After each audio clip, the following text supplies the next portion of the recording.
algumas empresas têm de menor porte, eles optam por essa ferramenta, e ela consiste em imaginar todas as possíveis situações de risco que podem ocorrer e o que poderia causar cada uma dessas situações. Tá? Então, ela é muito, assim, ela vai ser usada, né, de forma mais simples, de forma mais prática, dentro da empresa, tá? Porque ela vai ver cada uma delas de forma bem detalhada, né? Ela é uma ferramenta que é necessário a gente reunir uma equipe, né, que conheça o processo a fundo, e a gente tem que ter alguns documentos que vão facilitar a compreensão desse mesmo.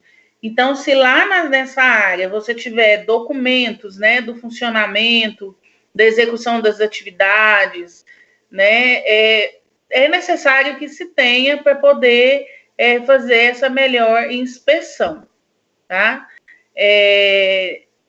Depois que a gente reúne essa equipe, a gente pega até a planta da fábrica, fluxogramas e outros documentos para facilitar o processo.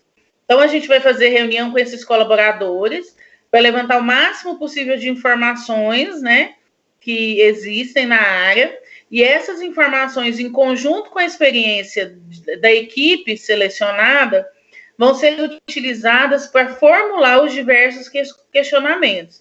E se acontecer isso? E se não for dessa forma? E se? Né? Então, nessas reuniões, elas são levantadas várias situações utilizando esse termo, e se?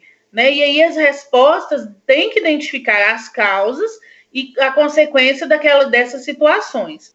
Além da solução, essas também vão ser analisadas, a gente vai olhar todo o processo, né? Por exemplo, se a gente tem a pressão de determinada máquina tiver acima da especificação que determina, né? E se a vazão for superior a esse permitido? O que vai acontecer? Qual é o risco, né? E se o tanque lá dessa máquina transbordar? E se o rio, o córrego das Antas lá transbordar? O que acontece? Eu acho que falta essa ferramenta lá, né? E se a máquina esquentar acima do previsto? Então, a gente, dentro dessa ferramenta, a gente levanta todos os possíveis ICs, né? Que é criado, e depois a gente documenta esses riscos levantados e as recomendações para cada um deles, né? E se cair? E se transbordar?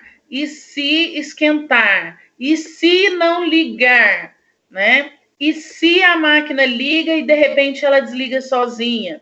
Então, são riscos que a gente vai levantar, vai reconhecer e a gente vai ter um processo mais claro e bem mais seguro, e onde a gente vai apresentar o que possa ser como solução para esses problemas, né? E claro que a gente vai ter que acompanhar também todo esse processo, né? Aí tem os 5 porquês, né? Ela tem o objetivo de identificar as causas primárias dos problemas, removendo as respostas mais imediatas e superficiais, né? E tem uma aplicação muito simples, consistindo basicamente em perguntar o porquê dos problemas, utilizando as respostas para formular as perguntas. Então, eu coloquei aí, ó, definição do problema, e tenho causas, né? Qual que é a causa? Inspeção nos produtos acabados. Por quê? Porque os produtos acabados são enviados sem inspeção. Por quê? Não existe controle frequente para a inspeção desses produtos. Por que não existe? Porque o responsável pela inspeção não consegue realizar a atividade. Por que ele não consegue? Porque ele é sobrecarregado com diversas atividades, ele faz outras coisas.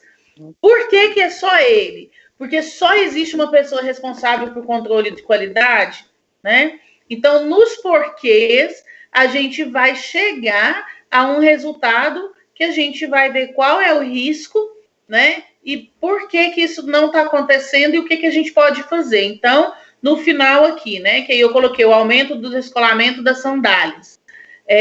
Eu vou ter que contratar mais 1, 2 funcionários para aquela causa, tá? Então, outra coisa aí que tem, prensagem de materiais para fixar a cola. Essa é a causa. Então, por quê? A prensagem não é feita de maneira correta? Por que ela não está sendo feita de maneira correta? Porque as máquinas não estão calibradas. Mas não existe um controle, né? Um agendamento para que essas máquinas sejam calibradas. Por quê? Porque os operadores não sabem calibrá-las. Mas isso é função do operador de calibrar? Ou existe um profissional habilitado que venha fazer essa calibração, né? Por que eles não sabem calibrá-las? Porque não existe um treinamento específico. Será que está na hora, então, da gente treinar esses colaboradores para fazer a calibração dessas máquinas, né? E não existe por quê? Porque existe um grande rodízio de funções. Aí a gente volta lá naquele risco. Por que eu estou tendo um grande rodízio de função? O que está acontecendo que está tendo esse grande rodízio, né? Será que há um risco além dessa atividade que está levando a gente ter que trocar muitos os colaboradores? São por queixas? Como que é feita essa prensagem desses materiais? Ela é feita de maneira correta nas máquinas, mas demanda muito esforço físico desse colaborador? O colaborador está se sentindo desgastado? O que realmente está acontecendo que tem um grande rodízio de funções, né? Uma área, um determinado setor ou atividade que eu tenho um grande rodízio de funções, eu preciso parar e avaliar o que está acontecendo ali, onde que está esse defeito, né? Aí o outro exemplo aí, ó, película nos emborrachados. Por quê? O material é montado com película nos emborrachados? Por quê? O material entra no processo produtivo com películas ou não, né? Por quê? Os operadores não retiram materiais com películas do processo. Por que eles não tiram? Porque eles não são instruídos para fazer essa retirada. Por que eles não são instruídos? Não existe orientação para retirada desse material. Por que nunca existiu? Então, a gente usa muito o porquê nessa ferramenta para a gente achar o risco, tá? Que é eminente e que é muito grande, né? É feito um checklist também dentro dessa ferramenta dos 5 porquês, né? Esse padrão das 5 perguntas, ele é um padrão que ele foi inserido pelo pai do sistema da produção da Toyota. Ele foi o primeiro, né, que inseriu esse tipo de inspeção, de avaliação, mas assim, ela pode ser usada para chegar à causa raiz do problema. E é isso que a gente precisa saber, tá? Ela é utilizada também para a gente fazer diagnóstico de problemas que têm a causa raiz das falhas, os acidentes, as situações indesejadas. Por que o colaborador acidentou? Porque a máquina estava sem proteção. Por que estava sem proteção? Porque ela já veio de fábrica sem. Por que ela veio de fábrica sem? Foi opção por ter sido mais em conta, né? Então, ela vai trazer para a gente uma análise e um gerenciamento de risco muito bom, né? Assim como a gente tem os checklists que são feitos, ela é capaz de gerar bons resultados em diversas áreas, tá? Então, não é apenas na análise, no gerenciamento de risco, não. Em todas as áreas, a gente pode estar usando esses 5 porquês para a gente entender. Voltar àquela fase da criança, né?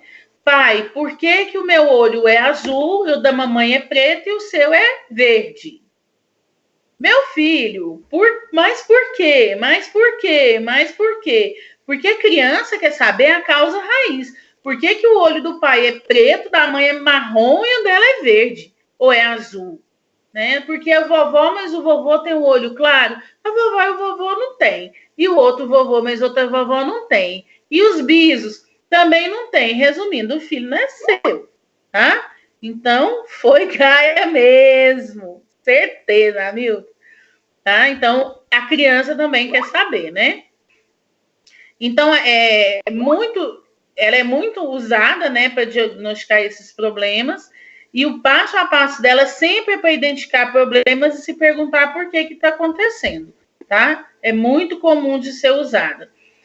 Há situações em que, em apenas 3, 4 porquês, você já identifica a causa raiz. Vai nessa, viu, Hamilton? E há também aqueles em que apenas 5 ainda não são suficientes. Então, aí no modelinho aí, nossa, eu coloquei as 5, mas há especificações que a máquina não tem proteção. Por quê? Porque comprou-se da fábrica sem proteção. Ponto, acabou, essa é a causa raiz. Aí a gente vai lá para o outro. Eu consigo, então, fazer uma adaptação nessa máquina? Ela tem um preparo nela, na fabricação dela, para que eu faça uma adaptação de uma proteção nela aqui? Não, não tem. Ok, a causa raiz está na fabricação. Então, às vezes, em 2, 3 porquês, eu consigo identificar a causa raiz, em outros vai ser além de 5, 6, 7, e eu não tenho o suficiente. Então, a intenção real dessa ferramenta é fazer a gente refletir, né, de maneira progressiva sobre o problema, de tudo o que está acontecendo. Então, eu não tenho que me importar com quantas repetições serão necessárias para eu chegar à causa raiz, mas eu preciso conseguir chegar, para eu conseguir montar um planejamento para minimizar os riscos em que a empresa vai estar exposta, em que o colaborador vai estar exposto, tá? Isso que é o mais importante nesse momento. Então, a gente tem a análise de árvores de folhas, também uma ferramenta para análise e gerenciamento de risco, né? Ela organiza de maneira visual as combinações de eventos que podem ser gerados de uma falha principal.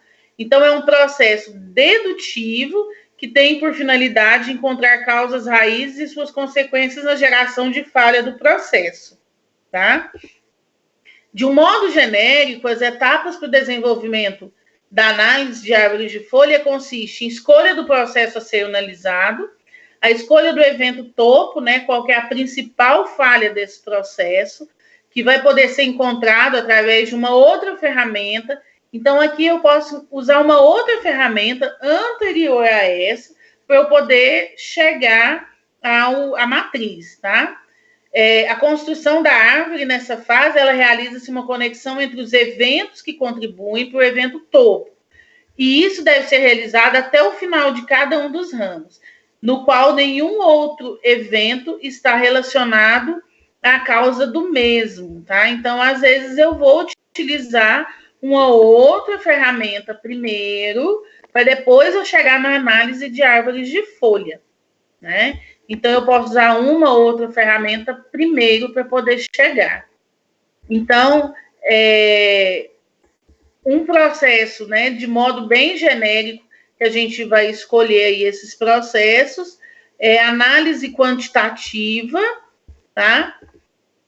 Qualitativa, que a gente observa como os eventos estão interligados, e a gente vai dar uma atenção especial aos que são repetidos ao longo da árvore. Então, esses a gente considera eles mais importantes, porque se eles se repetem, quer dizer que eu tenho uma chance maior de ter aí alguma alteração, algum problema, tá? Algum acidente de trabalho, alguma perda de produto, né, que pode estar acontecendo.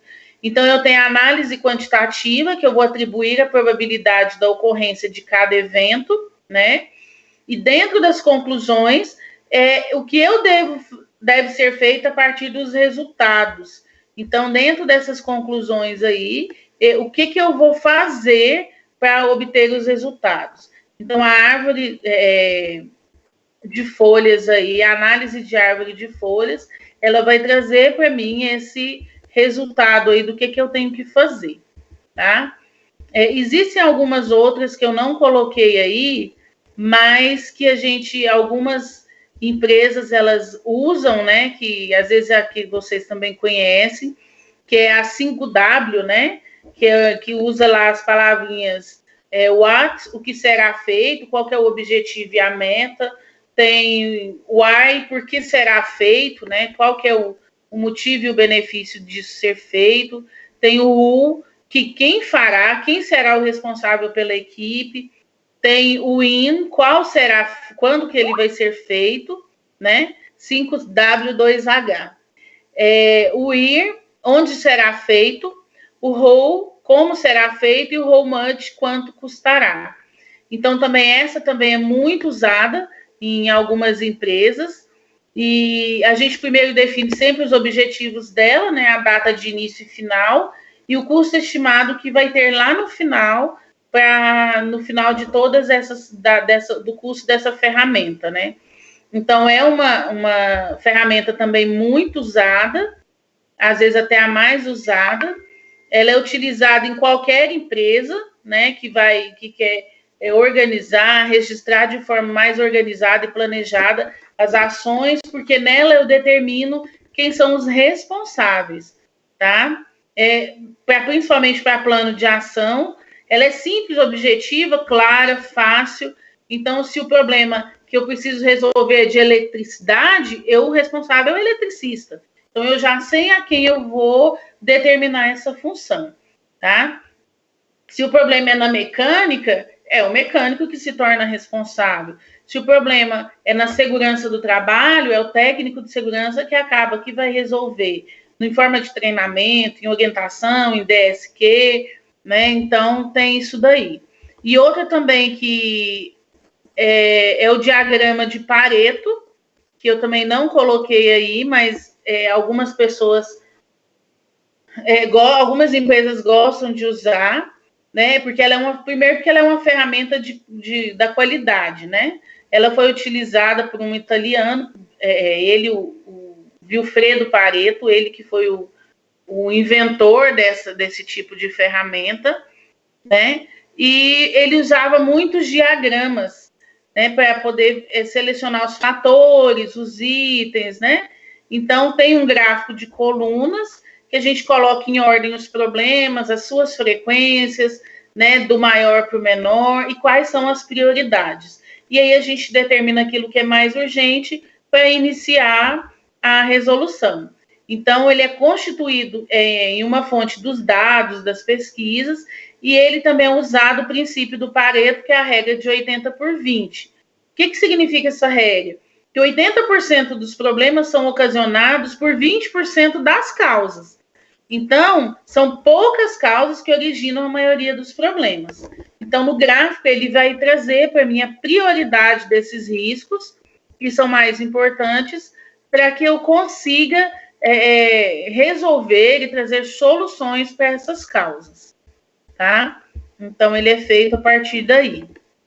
Outras ferramentas de gestão de risco que a gente tem são as internacionais, que a gente tem aí a OSAS, né, o 18.001, os 5S, eu não sei se as empresas que vocês trabalham têm a implementação dos 5S, né, que é um programa de origem japonesa de qualidade total. Então, é a arrumação, a limpeza, a disciplina e a higiene, que eu acho fantástico. Para mim, assim, é uma das ferramentas que a gente consegue trazer realmente um controle, uma organização e minimiza bastante os riscos, tá?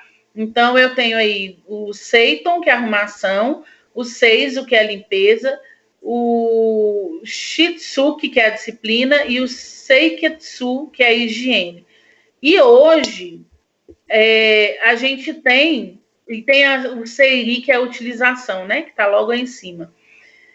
Isso é tão fantástico, gente, os 5S, que hoje a gente já tem 7, 8 S, né? E quando você chega numa área de trabalho que você vai implementar os 5S, você se depara com vários tipos de pessoas e de ações. Tem pessoas que elas são arregadas a papel. Então, primeira coisa que a gente vai implementar, a utilização. Isso daqui é útil? Isso daqui é necessário? Né? O que eu vou separar aqui dentro desse armário? Tudo que me é útil. Útil é aquilo que eu uso diariamente. Ah, não, mas eu uso essa tesoura aqui uma vez no ano quando chega tal produto. Então, necessariamente, aquela tesoura não precisa estar naquele lugar. eu posso organizá-la em um outro lugar, em que eu vou saber aonde ela se encontra, mas que ela não fique ali exposta o tempo inteiro, ocupando um lugar desnecessário. Então, você lida com a organização das pessoas e a gente entende que cada pessoa tem uma forma de se organizar e de se utilizar. Mas quando você consegue inserir todo o processo e você vê que ele dá certo, a gente quer levar isso para casa.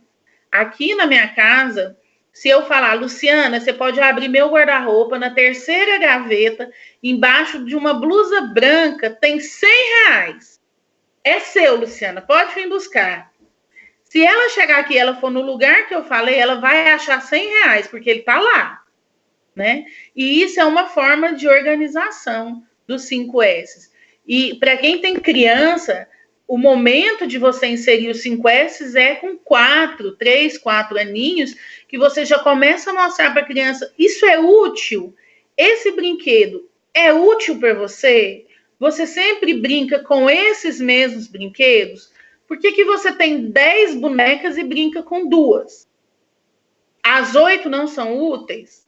Né? Então, a gente começa nesse processo de utilização. E as pessoas, elas se apegam aos objetos. Né? E aí, depois que a gente consegue separar, que a gente vai para essa arrumação, a gente começa a identificar tudo aquilo. Então, nessa primeira gaveta ficam todo o material de escritório. Lápis, borracha, caneta, extrator de grampo, grampeador, perfurador de papel. A gente identifica, né, em cada gaveta, em cada armário, em cada porta de armário, o que tem. Para o pessoal de oficina e de mecânica, você colocar aquele painel na parede e você separar suas ferramentas, ou por ordem de tamanho, ou pela utilização, em que você olha o painel, você sabe tudo que você utiliza e que eles estão organizados, seja do maior para o menor, seja por números, sejam por letras, né, em ordem alfabética.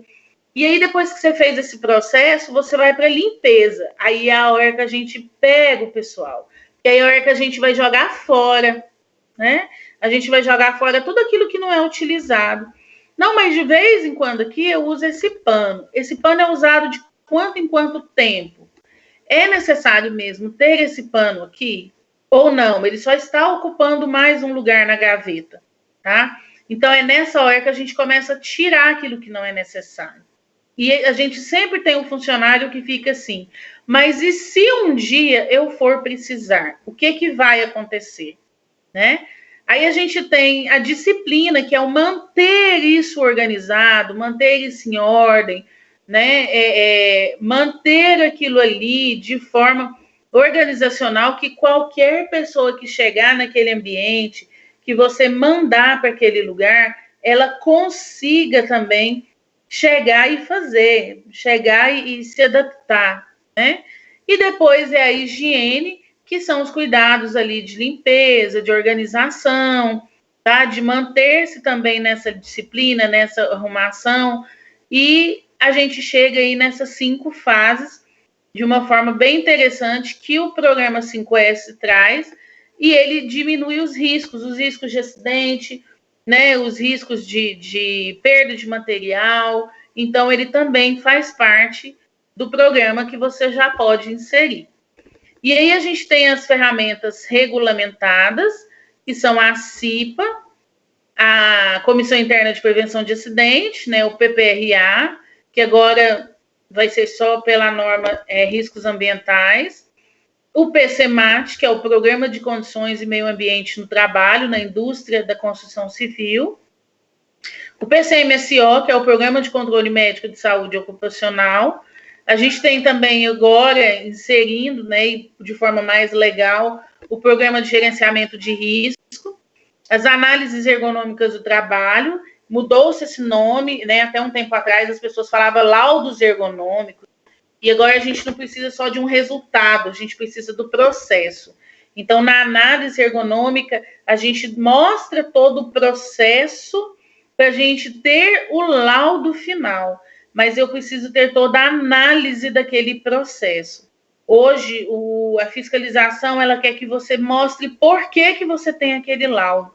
Então, a gente tem as análises ergonômicas de trabalho, tá? E é muito interessante usar fotos, usar documentos, né? E o antes e o depois, o que deve ser feito, isso tudo numa análise ergonômica do trabalho. Por isso que ela não pode ser feita por qualquer pessoa.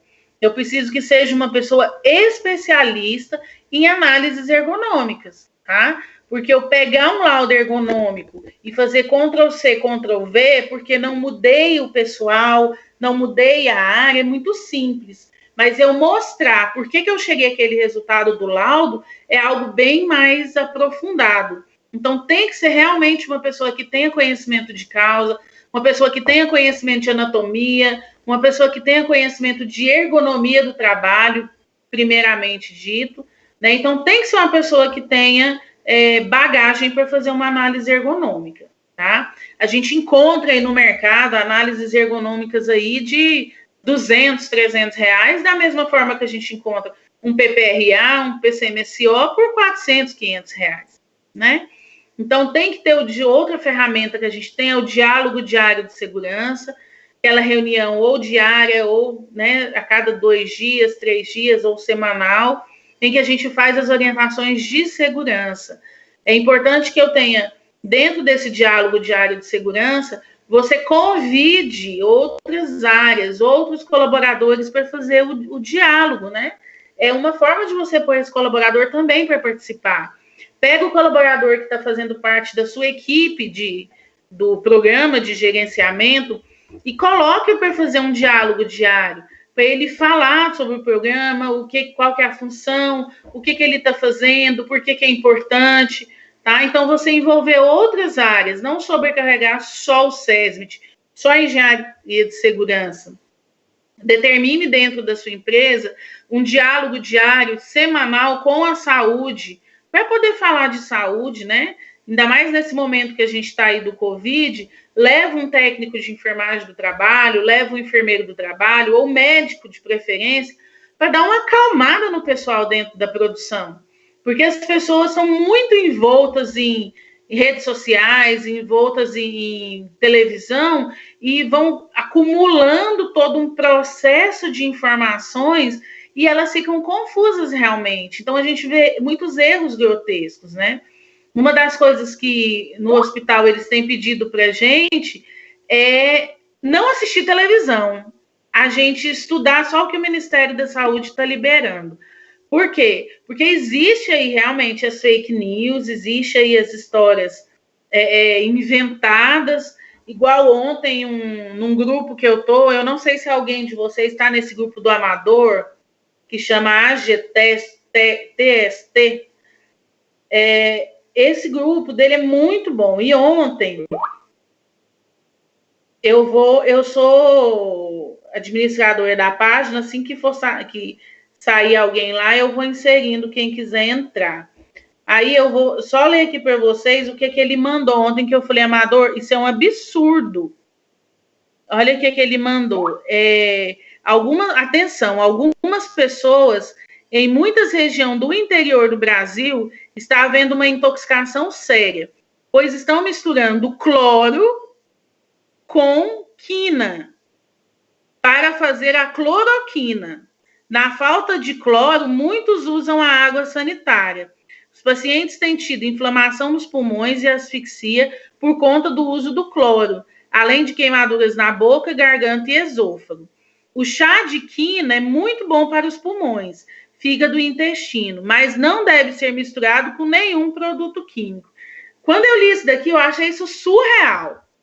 E a gente precisa falar, porque senão a gente vai se deparar com funcionários que não sabem ler, não sabem escrever, não têm discernimento das coisas, e vão falar para ele que isso aqui é bom e o cara vai usar, e ele vai morrer, entendeu? Então, o DDS, vocês podem levar o médico, né? Podem levar o enfermeiro, podem levar o fisioterapeuta para falar sobre a ergonomia do trabalho, tá? Isso é muito importante, que no diálogo diário de segurança a gente envolva tudo e o máximo que a gente puder.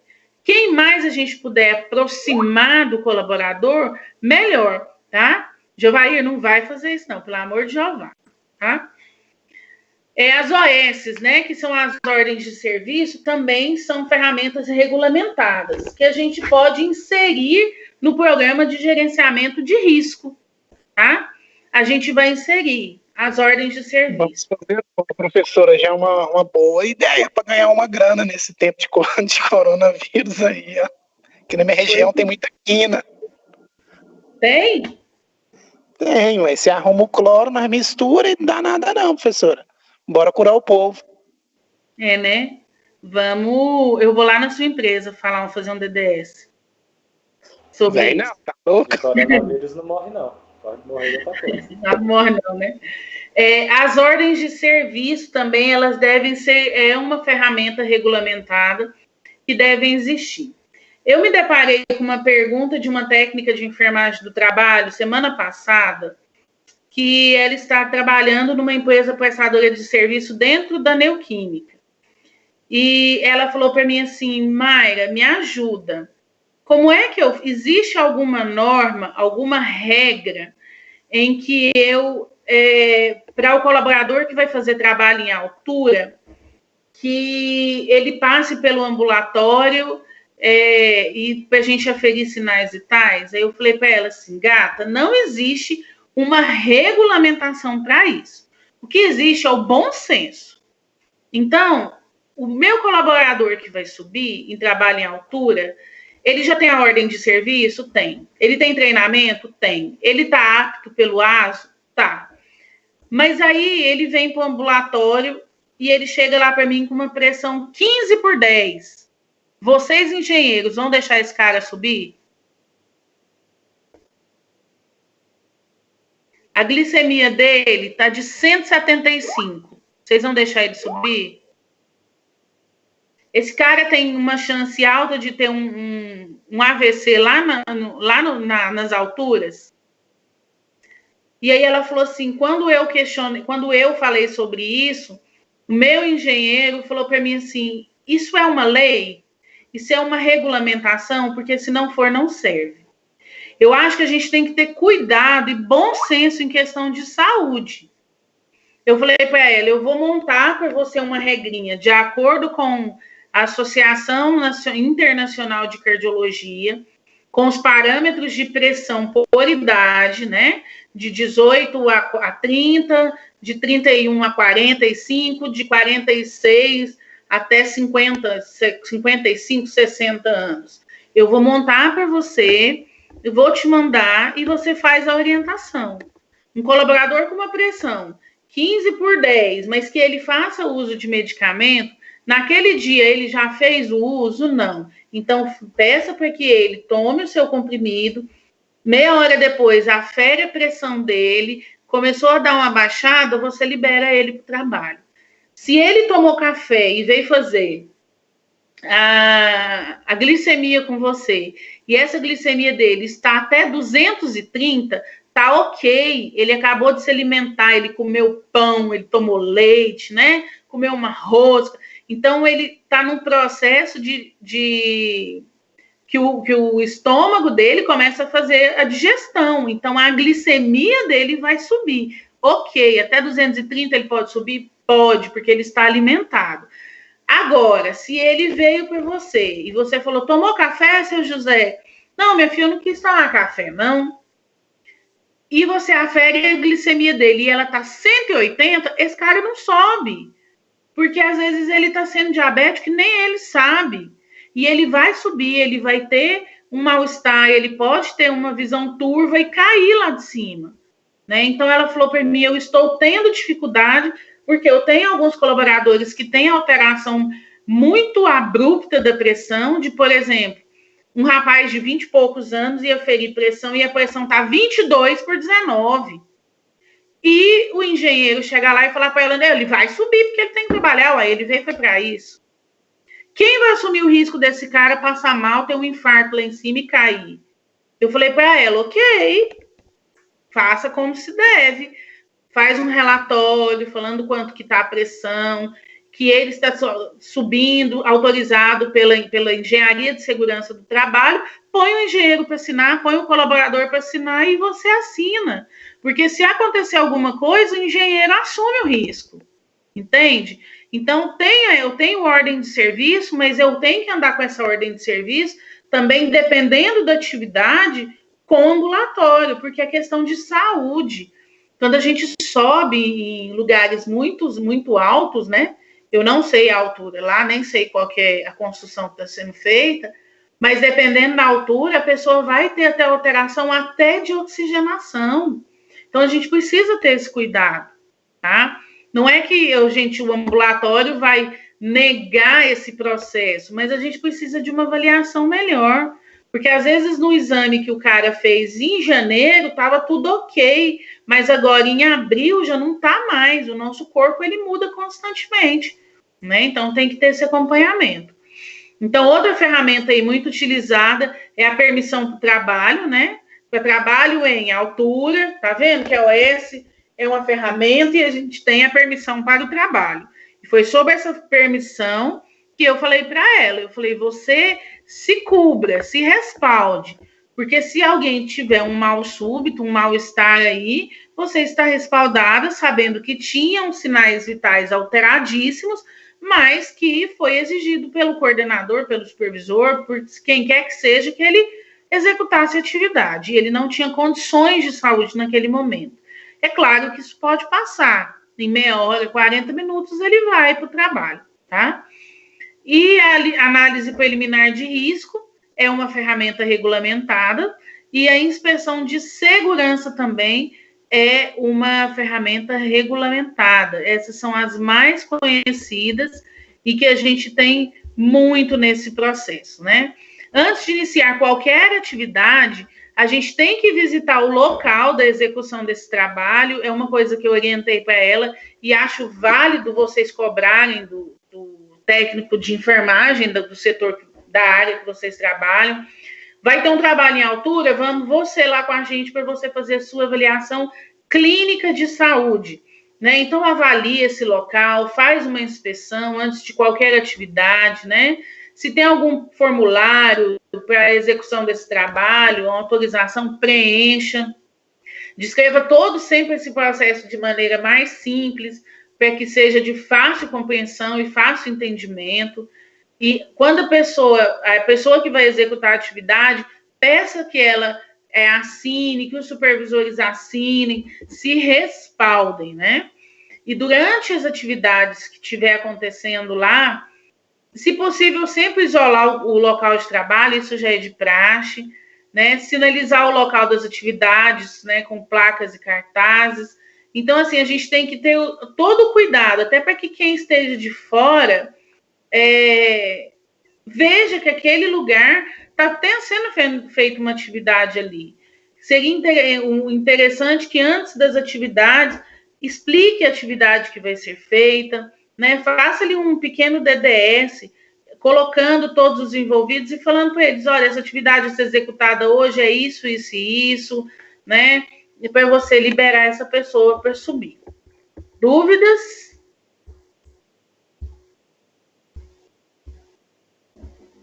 Professora, a permissão de trabalho seria, então, não é uma ferramenta regulamentada, ela seria um documento complementar e auxiliar que é criado e utilizado conforme a necessidade, seria isso? Sim, sim.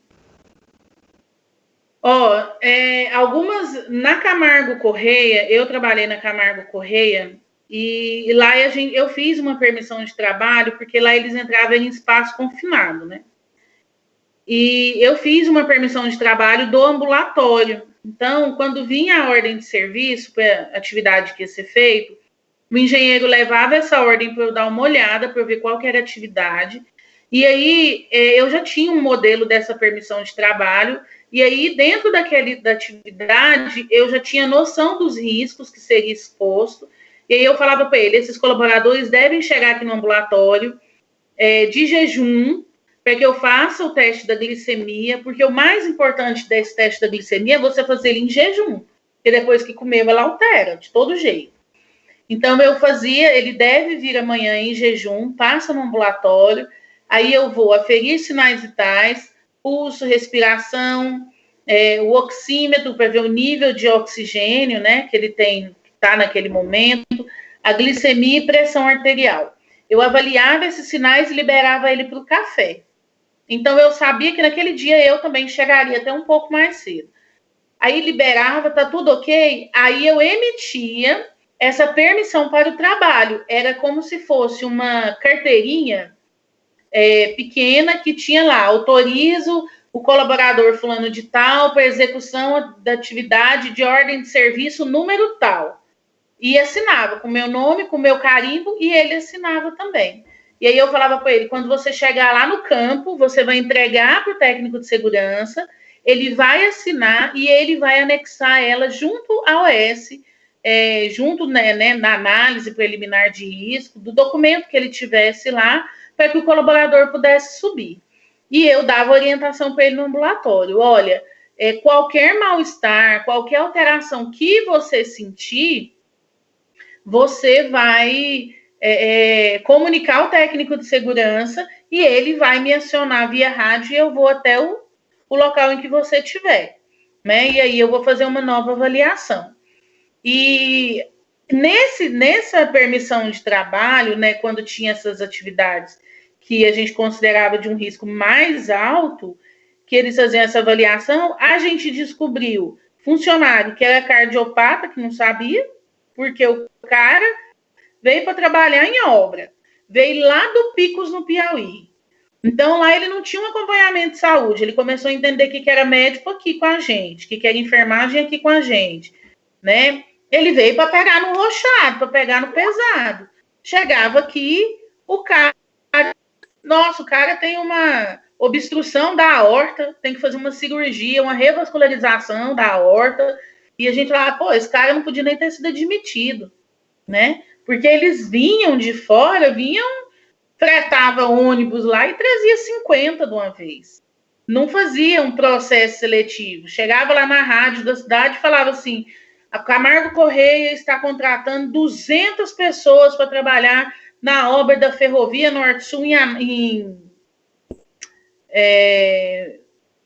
Campo Limpo de Goiás. Vinha todo mundo, o povo ia lá, fazia inscrição na folha lá e vinha todo mundo. Aqui que eles iam passar por exames médicos, né, por avaliações. Então, depois que estava aqui, o médico ia dar inato, não ia, de jeito nenhum.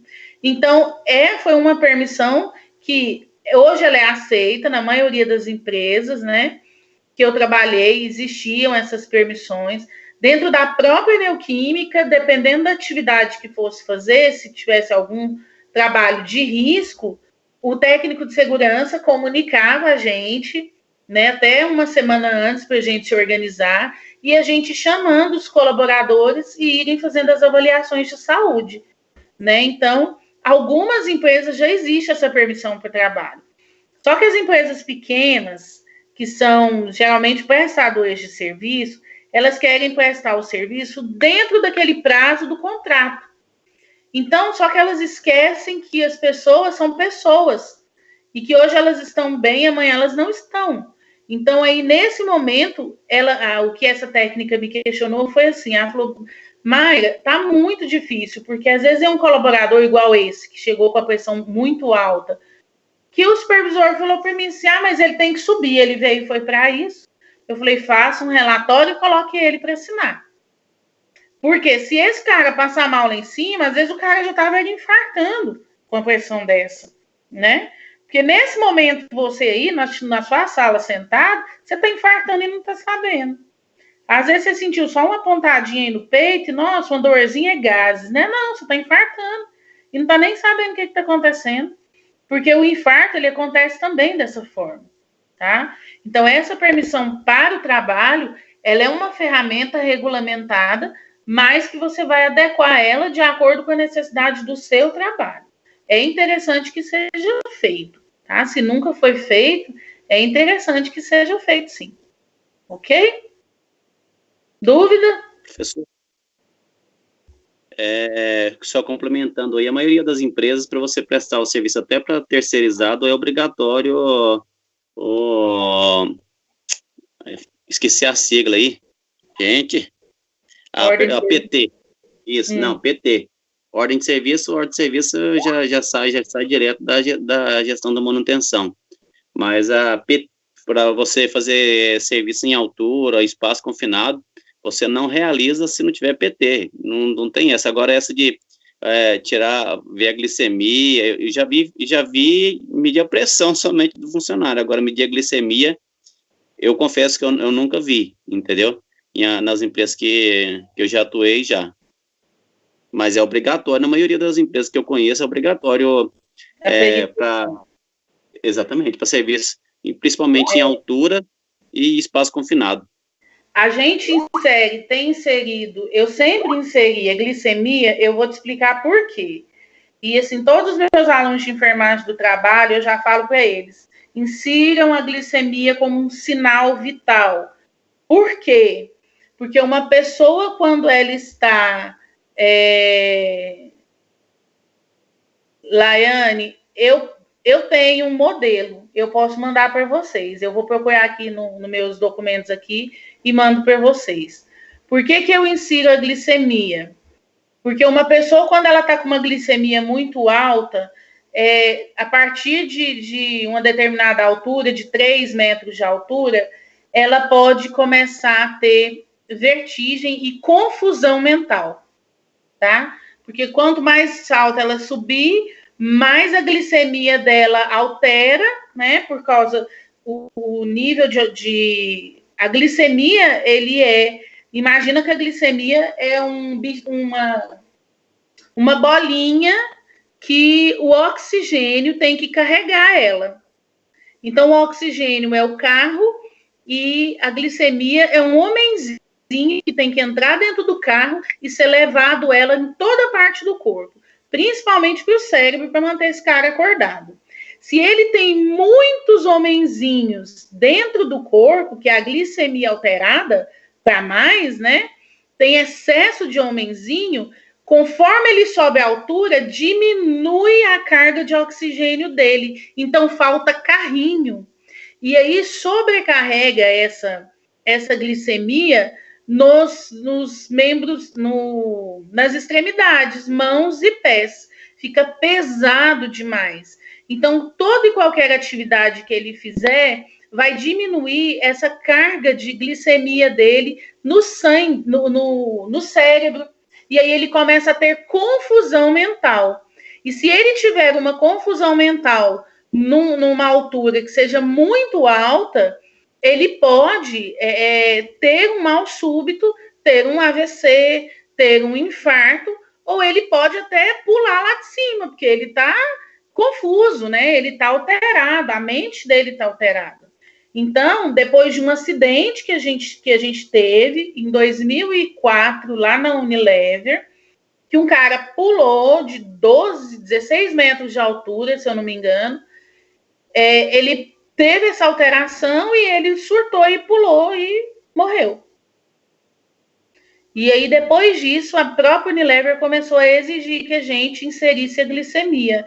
E aí a gente teve uma aula com o médico, um dos médicos lá do trabalho, e ele explicou para a gente qual é o papel da glicemia no trabalho em altura ou no espaço confinado, que é justamente esse. Ou esse cara está com uma glicemia lá, porque o valor da glicemia é entre 70 e 100, né? Da maioria dos laboratórios é entre 70 e 100.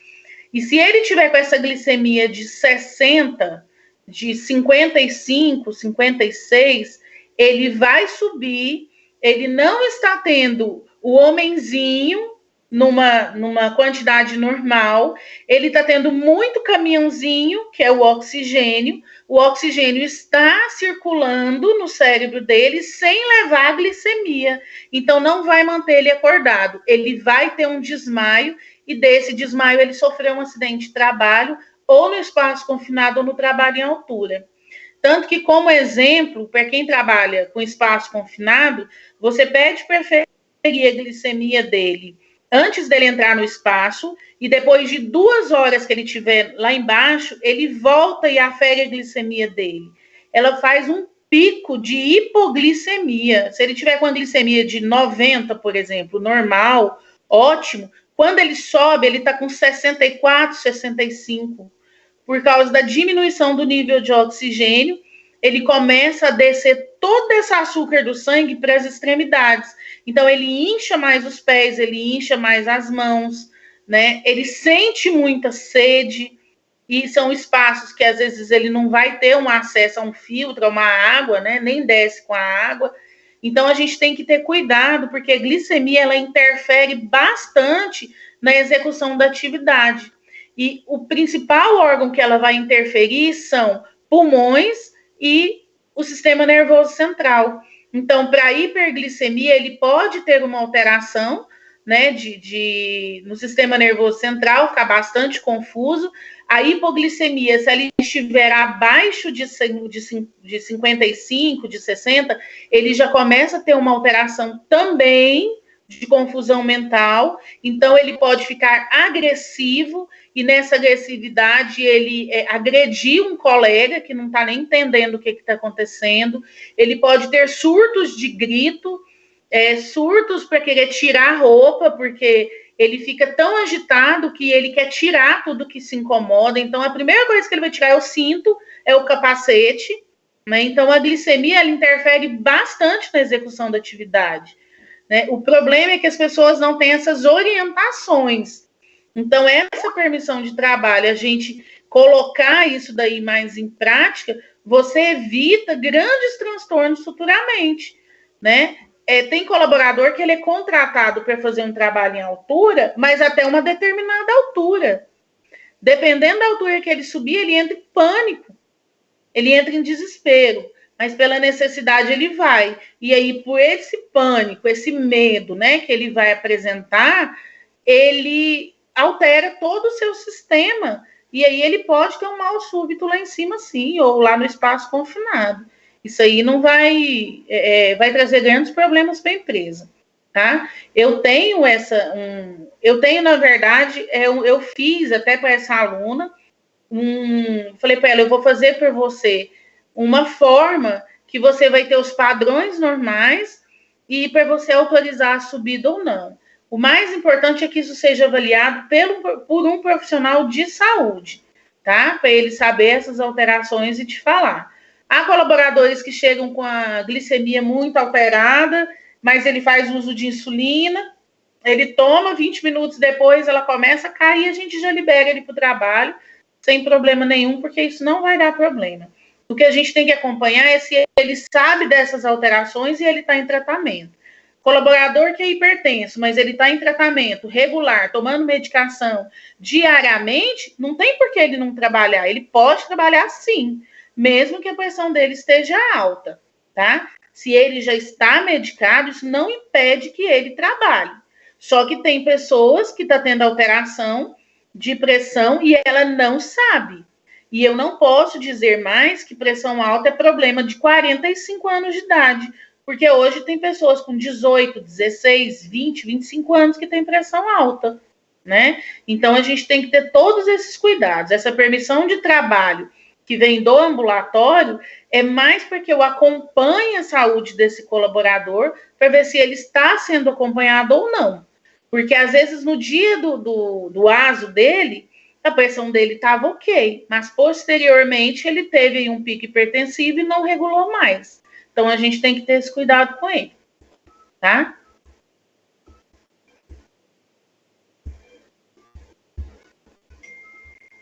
Ok, obrigado.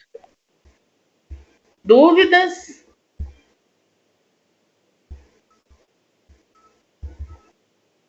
Há dúvidas. Olha só, o site que eu falei que está falando sobre da Secretaria do Trabalho, está falando sobre o Programa de Gerenciamento de Risco, ele chama participa.br/Secretaria de Trabalho. Ó, eu vou pôr aqui para vocês. Aí lá ele tem na íntegra todo o programa de gerenciamento.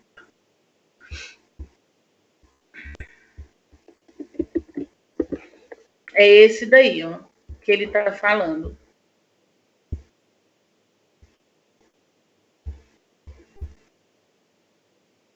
Tá, tô devagar. Vocês vão querer abrir?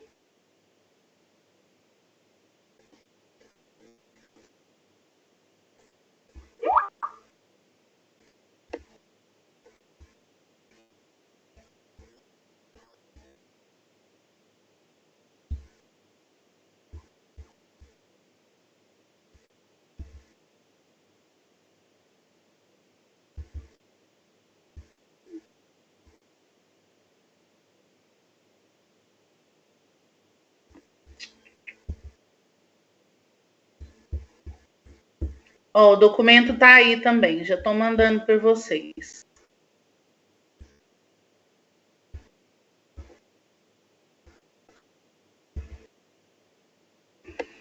Ó, essa discussão ela já foi finalizada, né? Há 7 meses, mais ou menos, ela já foi finalizada, né? E é um conjunto normativo que representa, além de consulta pública, essa consulta ficou em aberto até janeiro ou fevereiro, para que todos nós pudéssemos participar e opinar sobre o programa de gerenciamento de risco, tá?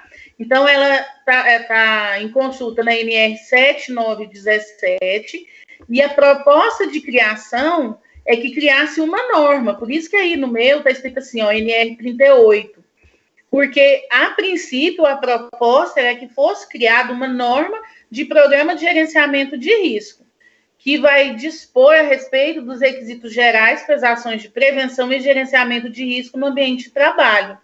Então, essa norma, ela considera o disposto da NR1, que está articulada com todas as demais normas regulamentadoras, em especial a norma 7917.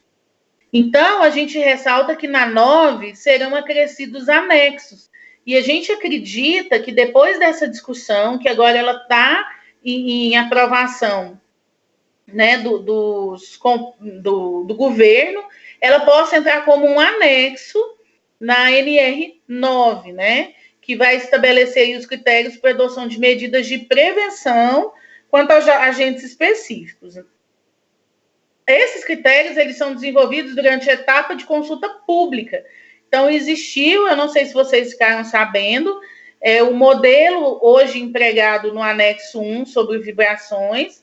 Em relação à NR17, o texto ele representa a revisão realizada pelo grupo de trabalho do governo referente apenas o corpo da norma. Então, não sendo objetivo de alteração do texto em anexo.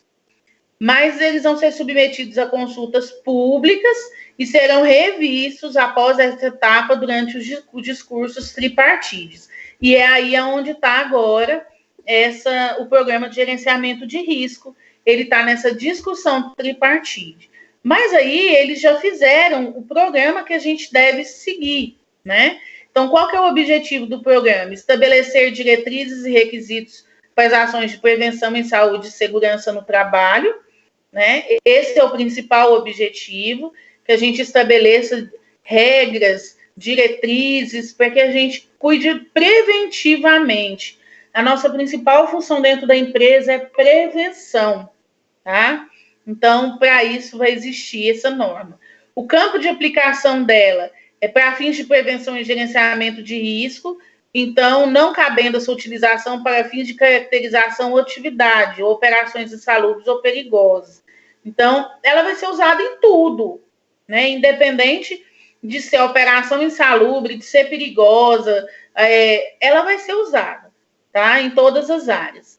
Então, a responsabilidade é a organização que vai implementar as ações de prevenção em todas as suas atividades, né? Então, vão ser essas avaliações. Eu mandei, Luciana, o trabalho logo cedo. Eu acho que você que já falou, nossa, nós já começamos aqui com... Eu já mandei lá no grupo. No grupo, né, Daniel, que eu mandei? Eu mandei aí no Skype, e o Daniel falou, professora, no e-mail quase ninguém abre. Aí eu coloquei no grupo também. Então foi a Laiane, né, logo cedo. Então já tá lá, tá? Por período da tarde. E a organização vai implementar ações de prevenção de saúde em todas as suas atividades. Todas, gente, todas. Desde o tio da jardinagem até lá no presidente da empresa, a gente vai fazer essas avaliações de riscos eminentes do trabalho, né? Então, o que a organização deve? Evitar os riscos que possam ser originados no trabalho, avaliar os riscos que possam ser evitados, implementar medidas de prevenção, ouvir os trabalhadores de acordo com a ordem e prioridade estabelecida, tá bom? Na NR1, então ela vai estar linkada à NR1, tá? Essa daí. Adaptar o trabalho ao trabalhador, e não o trabalhador ao trabalho como a gente vê, tá bom? Então, as ações de prevenção em SST, elas devem constituir um programa de gerenciamento de riscos, que é o PGR, podendo estar contemplados em planos, programas e sistema de gestão, desde que isso fique demonstrado o atendimento aos preceitos e às exigências previamente legais. O que quer dizer isso? Eu vou ter que fazer um programa de gerenciamento de risco à parte? Não, lá no seu PPRA, você já pode inserir o programa de gerenciamento de risco, tá? Ele pode estar contemplado a outros programas. Então, se você fez o programa de gerenciamento de risco, inseriu no PPRA, insira uma cópia dele no PCMSO, tá? No PCMAT. O que você precisa é que ele seja elaborado. Principalmente agora, na hora que ele virar uma legislação, né, fizer parte da norma, ele vai ter que ser inserido. Para quê? Porque aí, constantemente, eu vou ter que estar atualizando esse programa, eu vou ter que estar beneficiando esse programa de alguma forma, verificando os objetivos levantados, aqueles que foram alcançados, aqueles que não foram, tá revisando. Ele vai deixar de ser um papel engavetado para ser uma ação contínua, né? Então, eu não preciso necessariamente fazer um programa em papel separado. Eu vou pôr lá no grupo. Eu não preciso colocar ele separado. O que eu preciso, na verdade, é inserir ele dentro de outro programa, tá?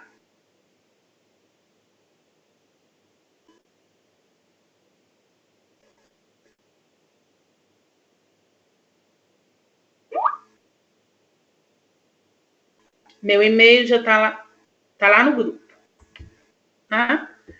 As ações, esse é o 3.3, aí no 3.4 fala: a organização deve adotar as medidas necessárias para melhorar continuamente o desempenho em segurança e saúde do trabalhador. Então, eu não tenho como fazer um programa sem eu inserir junto saúde e segurança, tá? Então, são medidas que vão ser necessárias. Por isso que o programa, a ideia do programa é que ele não seja engavetado, é que ele seja constantemente lido, relido, melhorado, em todo o processo, né? Então, para o processo de avaliação, eu vou ter o planejamento da prevenção, que deve ter as seguintes fases: identificação de perigos, tá? Aí a gente vai identificar, é ruído, é calor, o piso molhado, quais são os riscos associados? Perda auditiva, mal súbito, queda, né? Fraturas, entorses. Então, eu tenho que identificar os riscos e descrever quais são os riscos associados a ele. Isso aí é quando vocês montarem o programa, tem que estar identificado, né? De cada área, de cada setor, e de um todo da fábrica.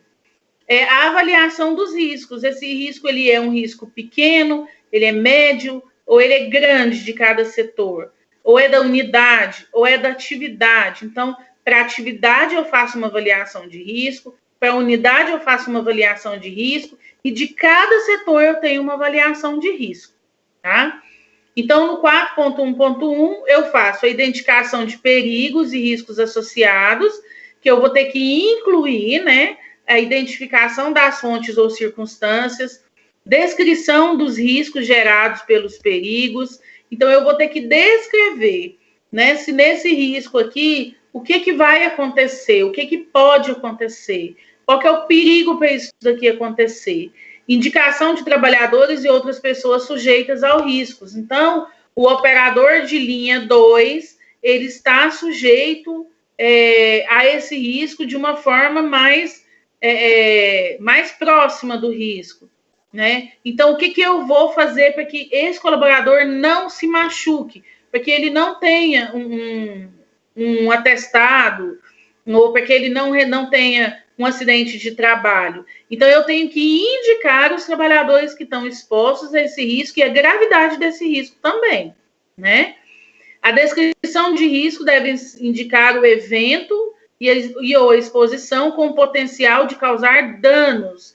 Então, eu vou colocar se esse risco é pequeno, médio ou grande, né? E qual é o tipo de evento ou de exposição que ele está exposto, que ele vai correr o risco. Então, eu preciso indicar esses eventos, tá?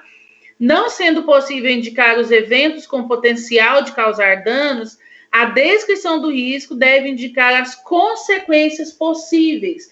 Eu não consigo identificar qual é o potencial de pequeno, médio e grande, né, do evento, mas eu tenho que descrever quais são as consequências. Eu não consigo entender se vai ter uma fratura, mas eu posso, como consequência, alertar que é possível uma fratura naquela atividade, naquela unidade, tá? Se eu não conseguir achar o potencial de causar o foco do dano, eu tenho que entender o que pode acontecer e citar isso. Porque caso aconteça, eu já estava alertado e eu vou saber o que fazer. E outra coisa extremamente importante é quando eu for citar, se no evento aconteceu ali uma queimadura e eu não estava pensando que aquele poderia ser uma consequência possível, aí eu vou pegar o meu plano e lá naquela unidade, lá naquela atividade, eu vou inserir a queimadura como uma consequência possível, tá? No 4.1.2, a gente vai ter a identificação dos perigos e riscos associados a ser realizada. Então, sempre eu vou identificar perigos e riscos antes do início do funcionamento da organização, né?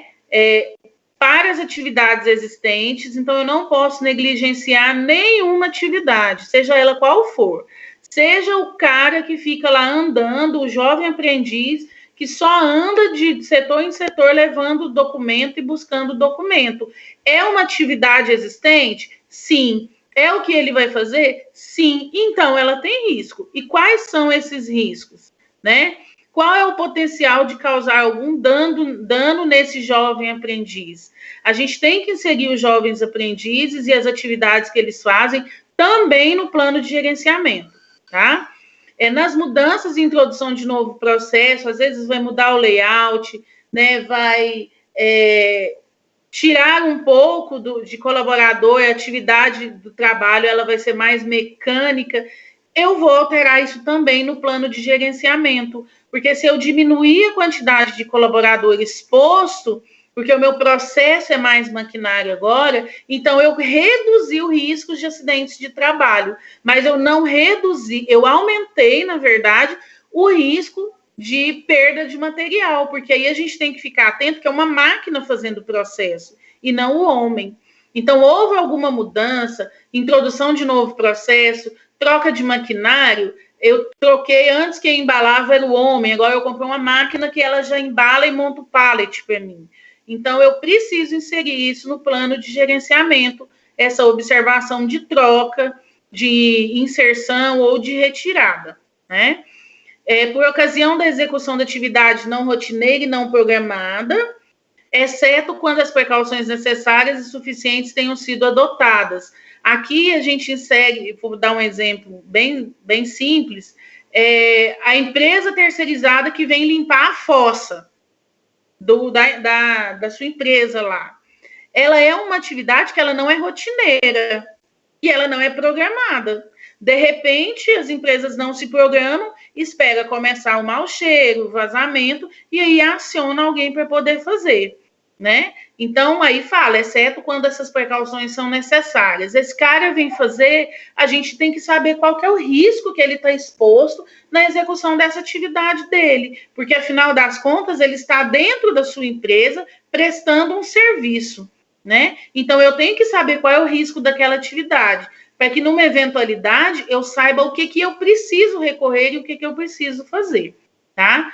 Então, para subsidiar a elaboração dos procedimentos em caso de acidente de trabalho, emergências, acidentes ampliados e outras situações adversas. Então, a identificação de perigos e riscos, ela sempre vai vir associada e ser realizada também a questão dos procedimentos de acidente de trabalho. Se eu tiver um acidente de trabalho ali com o cara limpando a fossa, o que eu vou fazer enquanto emergência?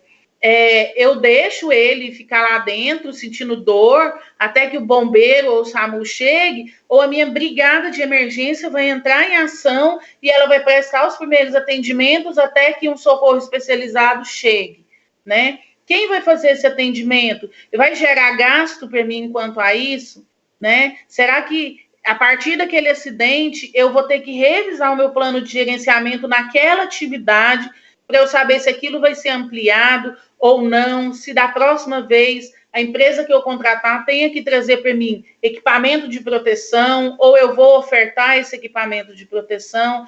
Então, a gente tem que pensar também nos possíveis acidentes, nas emergências que podem ocorrer.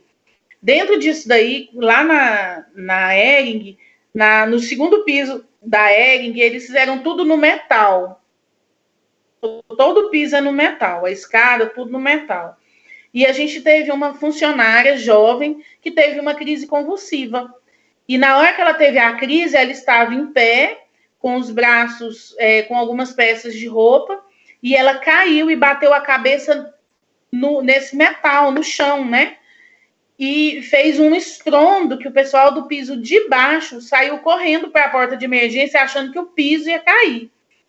E aí, 2 brigadistas subiram correndo, ela estava ainda na convulsão, e dessa convulsão ela evoluiu para um TCE moderado, né? Então, o que a gente chegou à conclusão? Que aquele piso, ele é alta, ele causaria um acidente muito grave, como foi o dela, né? Porque ela teve um TCE, ficou hospitalizada, moderado, ficou confusa por alguns dias. Então, a empresa já teve processo de abricate, prestar todo um suporte para ela após o acidente, né? Então, o que resolveram? Vamos emborrachar todo o piso, né? Então, a gente teve que pegar o plano de gerenciamento, porque ninguém havia se atentado a esse piso, a esse tipo de ocorrência que poderia ocorrer, e emborrachar todo o piso. Pelo menos dar uma melhorada no piso para que outras situações não acontecessem, né? Então, precisou que um evento acontecesse. E o plano de gerenciamento, às vezes, a gente não consegue pegar tudo, mas a gente consegue, conforme algumas situações adversas acontecer, Laiane, pode trazer um outro risco, mas ali era a melhor opção, porque como era só as grades que elas colocavam roupas, e outra coisa que fizeram que não tinha foi acrescentar as banquetas, né? Porque antes, nos lugares altos, elas subiam numa cadeira e para guardar as roupas na parte mais alta da prateleira. Aí eles resolveram colocar umas banquetas, que elas sentavam nessas banquetas, regulavam o tamanho dessas banquetas, igual a gente regula de bengala, né? E elas sentavam, iam colocando e depois iam descendo essas banquetas. As banquetas tinham todo o processo de segurança para as costas, né? Um encosto bem confortável para que elas ficassem seguras em cima dessas banquetas, mas o emborrachar foi o melhor ali na questão do acidente dela, né? Pode ser que agora já tenha mudado alguma coisa, tá?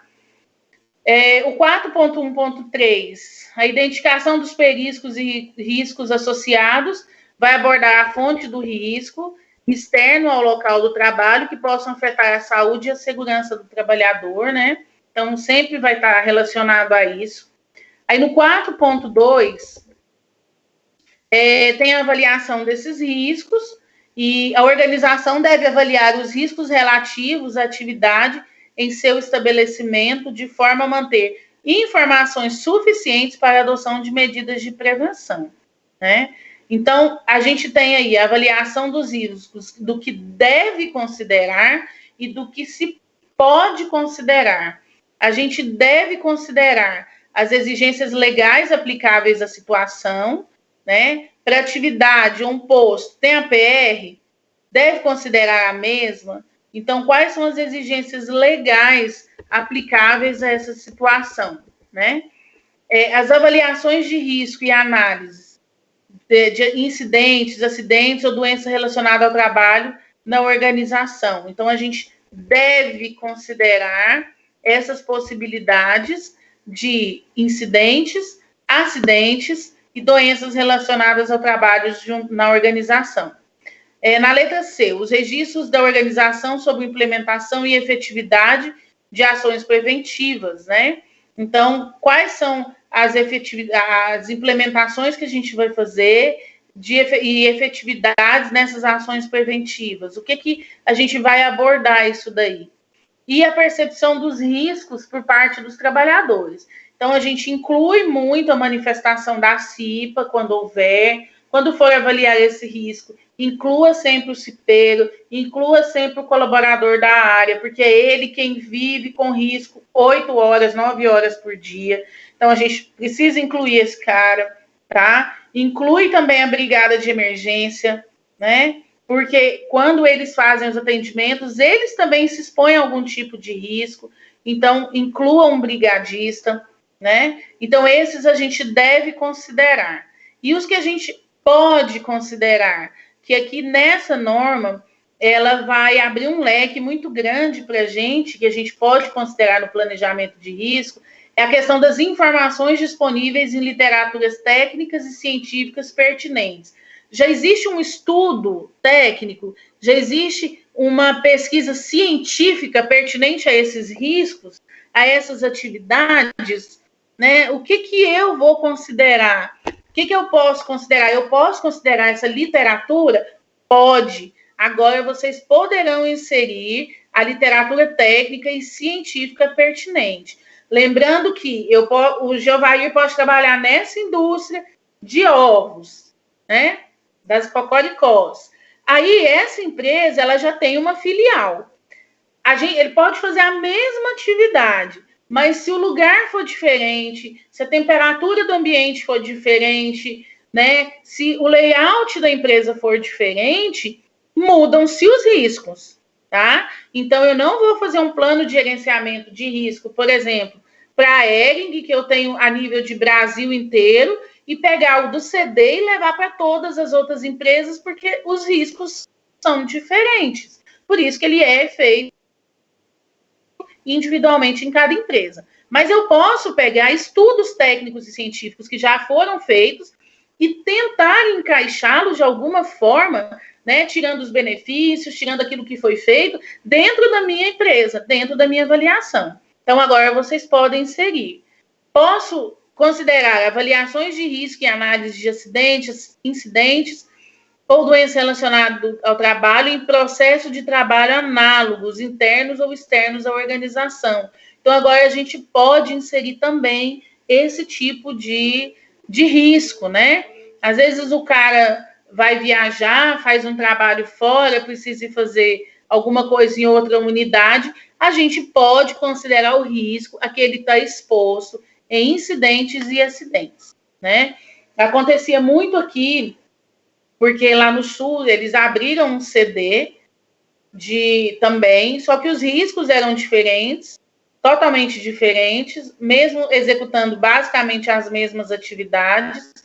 E alguns dos nossos colaboradores aqui, como já estavam mais práticos, né, nas atividades, foram levados para lá e lá eles ficaram por 4 meses para poder ensinar as atividades lá. Então, eu precisava considerar os riscos que eles estavam expostos lá dentro dessa unidade. E se alguém tivesse um acidente ou um incidente, os riscos seriam considerados, né?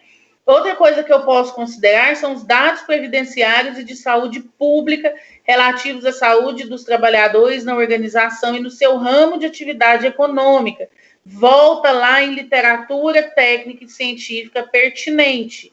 Então, o ambulatório vai procurar esses dados previdenciários e de saúde pública, né, relativos à saúde de trabalhadores que estão no mesmo ramo de atividade, para poder ver o que está acontecendo, né, a nível nacional aí de saúde pública e o que a gente pode inserir como melhoria e prevenção dentro do plano de gerenciamento de risco, tá? Então, eu tenho avaliação do que eu devo e eu tenho agora do que eu posso inserir. Então, posso inserir dados previdenciários, posso inserir pesquisas, tá? Abre um leque muito grande para a gente fazer esse plano de gerenciamento de risco, né? Dúvidas até aqui? Não, tá todo mundo com fome.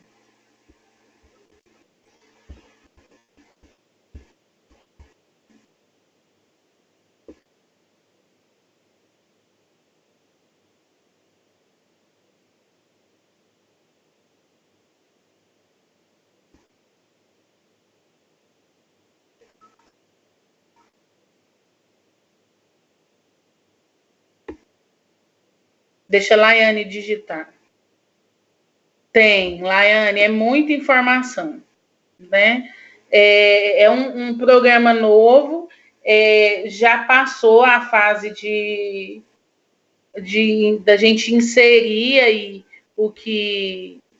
a consulta pública, e agora o que foi passado foi as atualizações já foram feitas, e a gente está aguardando aí que o governo libere para que a gente comece a colocar em prática.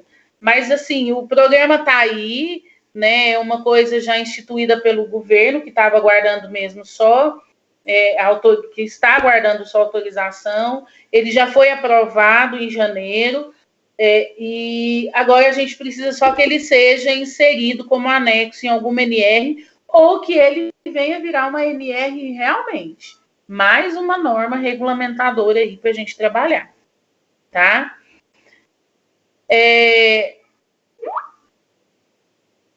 No 4.2.4, ele fala que a avaliação deve ser revista. Então, isso já mostra para a gente que esse programa ele não vai ficar engavetado, ele não vai ficar guardado. Ele vai ser atualizado todos os dias, basicamente, né?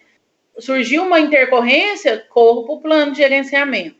Então, o que eu tenho aqui para ser revista? Após a adoção de medidas preventivas, a gente vai ter avaliação de riscos residuais, né? Então, fiz lá a medida preventiva, aí sobram aqueles riscos que a gente não se atentou. Então, a gente vai para esses riscos residuais, mas que podem trazer algum tipo de incidente ou acidente, tá?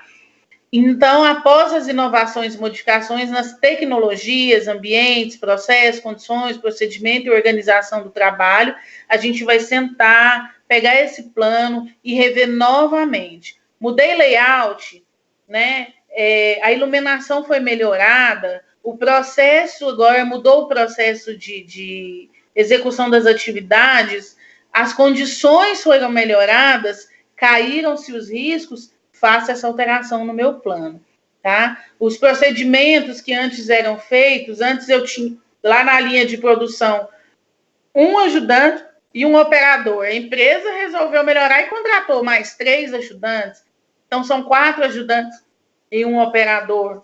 Então, eu mudei a condição. Eu melhorei, eu diminuo a carga de trabalho desse colaborador. Então, se eu tinha um risco moderado, ele cai para um risco mais leve. Então, eu vou ter que colocar essa reavaliação e ela ser revista no programa de gerenciamento, né?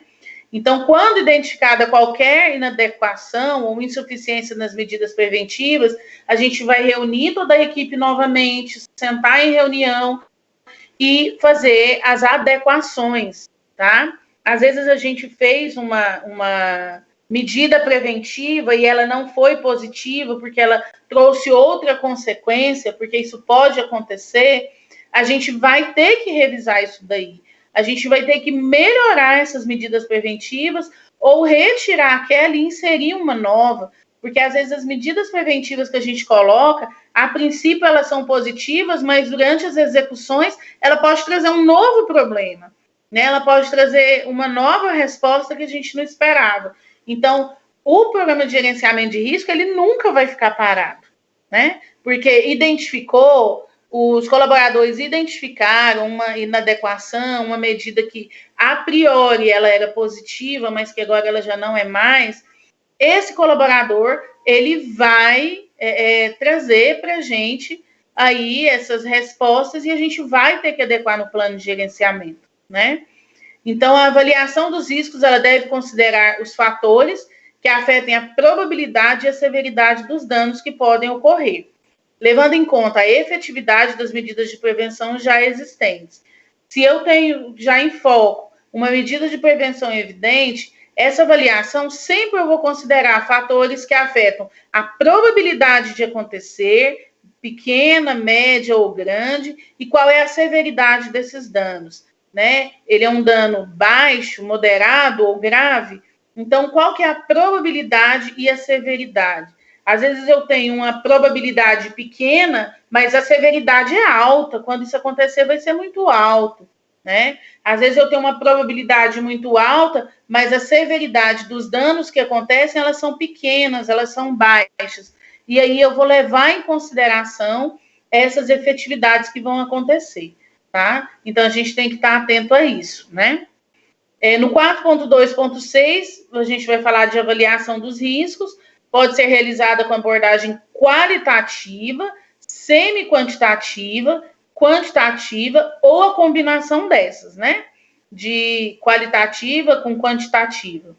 Dependendo do risco e dos requisitos legais, desde que produza informação suficiente para classificar os riscos e para a gente planejar as ações de prevenção necessárias, tá? Então, eu posso usar todas essas abordagens. Às vezes, para um setor, eu vou usar a qualitativa, mas para outro setor, vai ser a semi-quantitativa, né?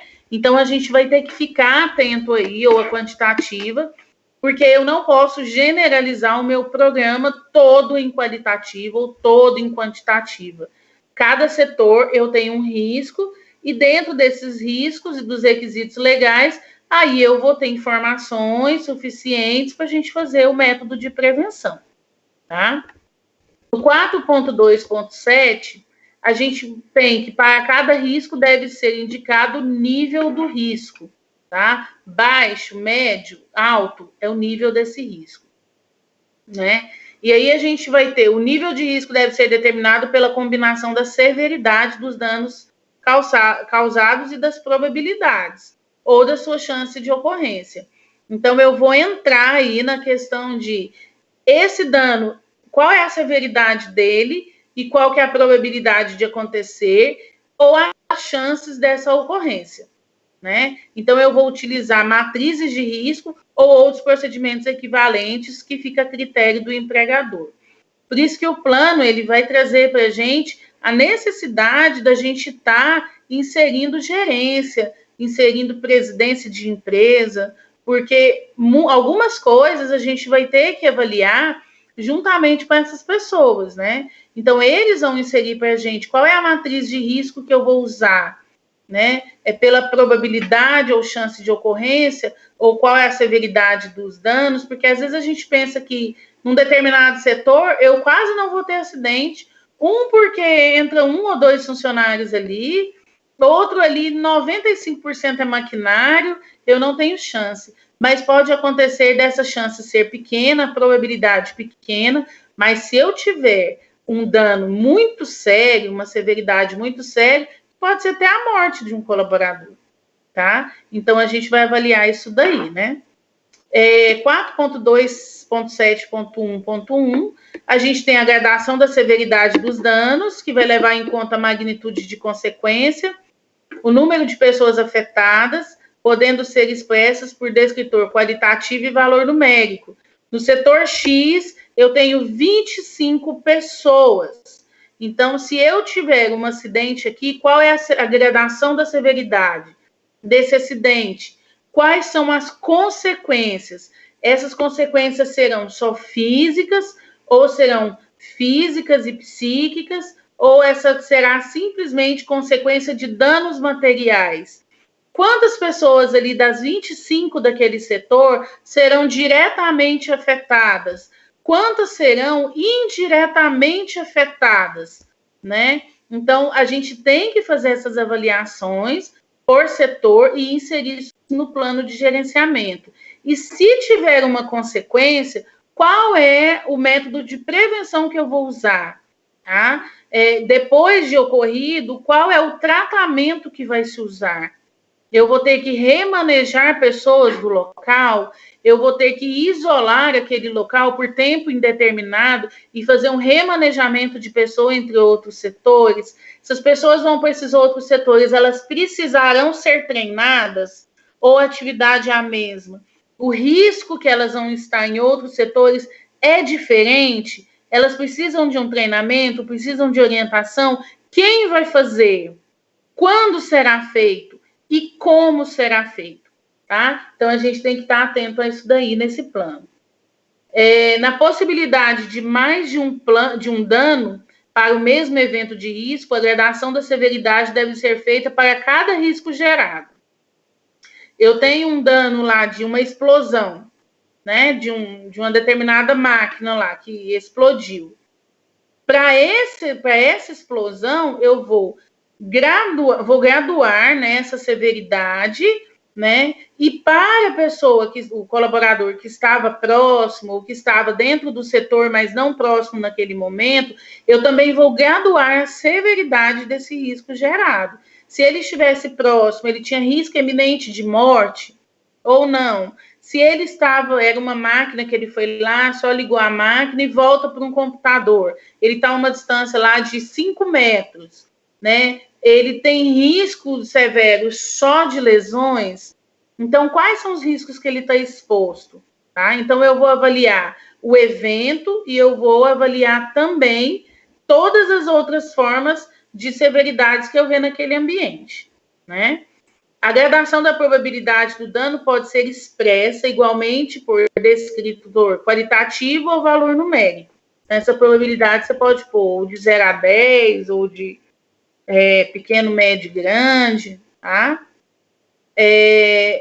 A gradação de probabilidade de ocorrência do dano leva em conta um ou mais fatores, que tem as medidas preventivas existentes em relação àquelas exibidas legalmente ou melhores práticas disponíveis, a comparação do perfil de exploração ocupacional com valores de referências estabelecidas legalmente, ou, na falta deles, valores recomendados pela comunidade científica.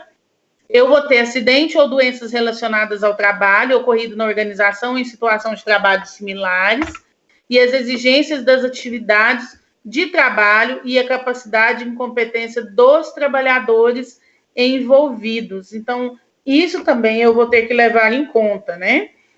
O perfil de exposição ocupacional, né, os acidentes e doenças relacionadas àquele trabalho, as exigências da atividade de trabalho e a capacidade e a competência dos trabalhadores. A gente sabe que, dependendo da função a ser executada, esse trabalhador ele tem que ter capacidade para aquilo.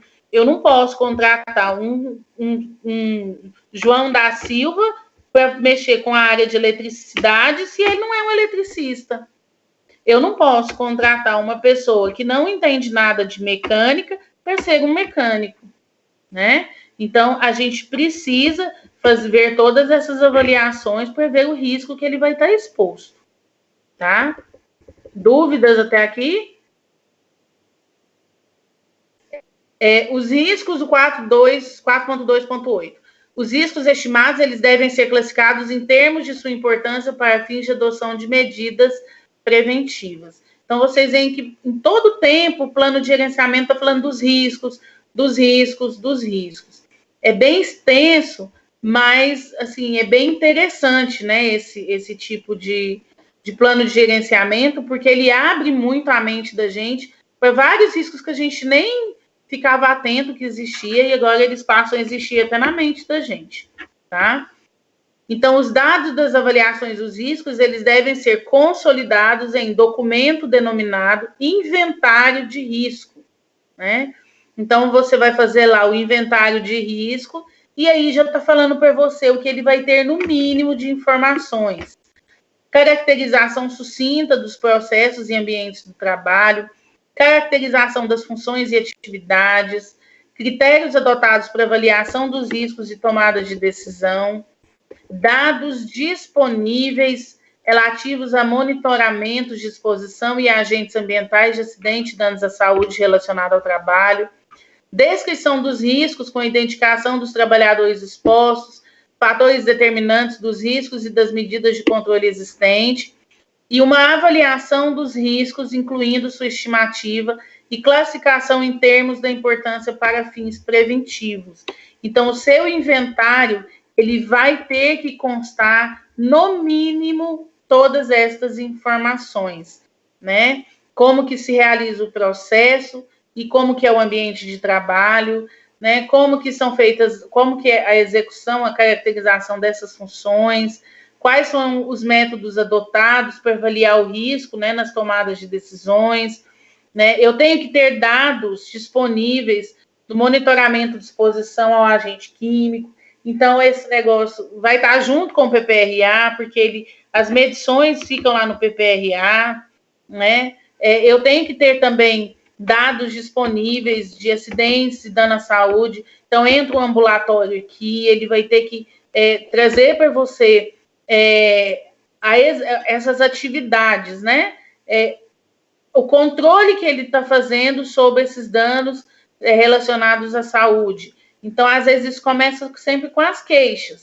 Então, o que eu tenho? Eu tenho um colaborador em determinada área que ele queixa bastante de dor nas costas, né? Então, qual é o processo que ele faz lá? Como que é o ambiente de trabalho? Ele pega peso, ele está pegando de forma errada? Será que não tem como o critério lá de avaliação dos riscos, a gente inseriu para ele um carrinho, para ele pegar esse peso, né, para caminhar, não sei se ele vai transportar de um lugar para o outro. Será que na função da atividade dele, ele realmente precisa pegar esse peso? Então, o ambulatório recolhe essas informações. A descrição desses riscos que ele está exposto, que esse colaborador está sempre exposto. O que pode acontecer? Quais são esses riscos? Quais são as medidas de controle existentes que tem ali? Eu me lembro quando eu trabalhei na Neoquímica, que a gente teve um colaborador lá que ele foi levantar uma bombona, eu não lembro quantos quilos tinha.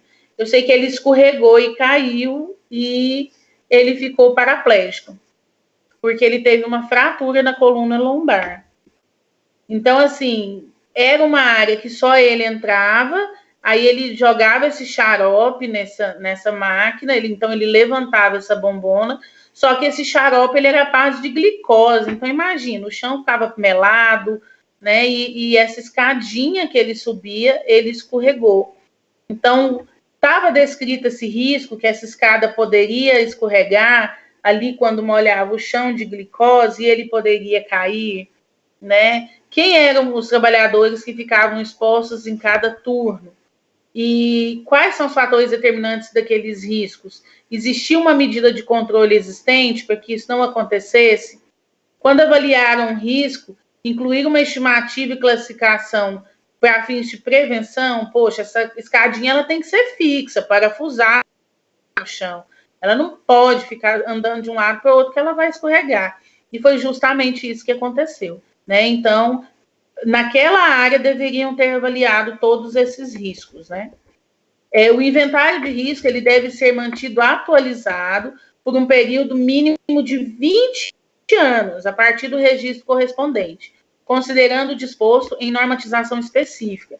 Ou seja, esse plano de gerenciamento, né, o inventário de risco que for feito, eu tenho que atualizá-lo constantemente, por um período mínimo de 20 anos, a partir da matriz, do momento em que se fez, né? E ele tem que estar disposto em normatização específica.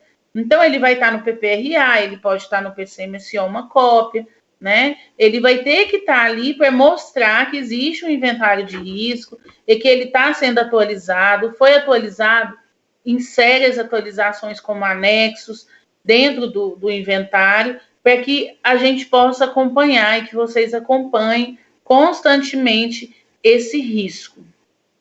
Certinho? Quer que continue ou quer parar para todo mundo ir almoçar?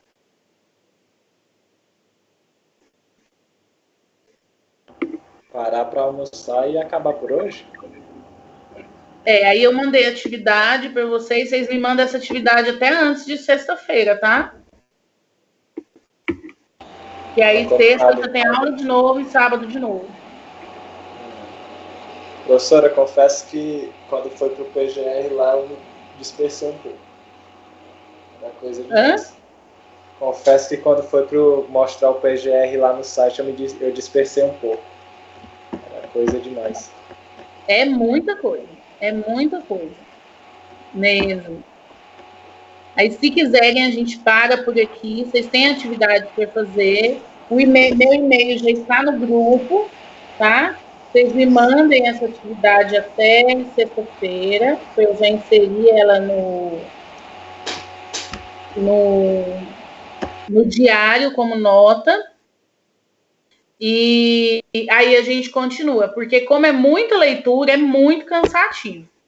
E agora começa a vir um sono, porque vocês levantaram muito cedo. O Hamilton não, né? Porque ele não levanta cedo. O Hamilton tá acordado desde ontem. Só na cachaça, né, Hamilton?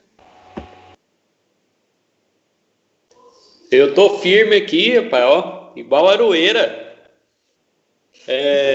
Mário, você vai disponibilizar esses slides lá? Que ontem eu não participei. Agora mesmo. Beleza. Eu vou mandar lá no grupo agora mesmo. Não, beleza. Para mim tá tranquilo. Assim que concluir. Se todos concordarem, vocês vão estar liberados para almoçar. E eu já mando agora mesmo os slides lá. Vou até fechar aqui e já mandar lá no grupo.